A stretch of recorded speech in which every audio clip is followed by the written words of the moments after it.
far as I know, this is the only Sunday of the whole year where the church explicitly says that the homily should be brief. So it's always good to do what the church asks of us, and so I'm going to keep it brief this evening. But I want to focus in, therefore, on just one tiny detail, and the detail that really sits over this whole scene.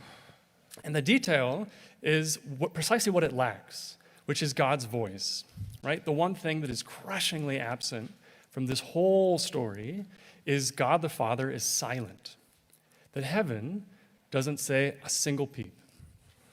And this is incredible, because at the birth of Christ, right, angels come and sing glory to God in the highest and proclaim to the shepherds the great thing that has just happened.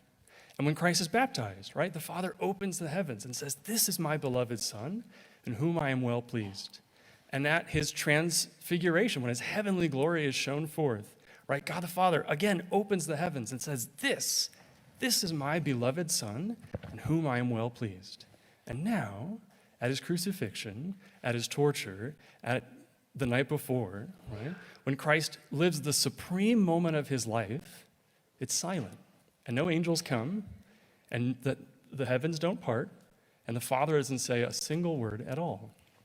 And Christ, in the silence of Good Friday, has to make the supreme act of trust, right? That as he cries out to God in his pain, right? God, why have you abandoned me, right? He's literally crying out in a loud voice into the silence. And God says nothing, right? And it's in that silence that Christ has to completely abandon himself to the Father, right? His final words, Father, I abandon my soul into your hands, right? That supreme act of trust in the silence of God, who says nothing at this supreme act of the life of Christ. So what's the Father's heart doing here, right? What is God the Father doing?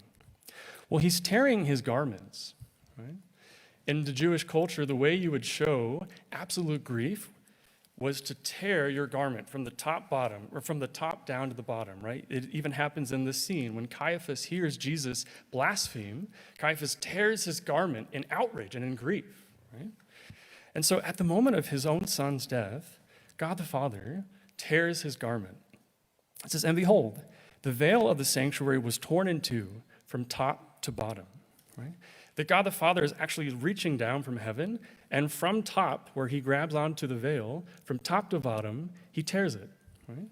And the veil of the sanctuary, the Holy of Holies, where God himself dwells, is the Father's heart. And the Father is tearing open his garments in grief, right? And the Father is showing to the whole world his true heart, right? That what you're doing when you're tearing your garments in grief is you're exposing your chest, you're exposing your heart, right? That's probably why the Jews would grieve in such a way, that they're showing that their heart is just completely exposed by death, right? And so here, what God the Father is doing is he's showing his heart, right? Exposing his absolute grief at his son's death. And the Son is exposing his heart, right? As he's being pierced in the side and blood and water flows forth, both the heart of Christ and the heart of his Father are totally open to each other and pouring out love, right? And we're like caught right in the midst of it. And it's because of the silence, it's because of the openness of the Father's heart that incredible things happen, right? And that supreme act of trust that the Son makes becomes fruitful just 3 days later, when the Father does not abandon him and raises him, rather, from the dead. How often are we not in the same place, right? How often do we not cry out to heaven and say, God, where are you, right? Why have you abandoned me? Why won't you answer my prayers? And we have to live in that silence, and sometimes in that abandonment with Christ. But do we allow ourselves to hear the Father's grief? In prayer, do we allow ourselves to experience our Father's heart breaking, truly breaking, for our pain?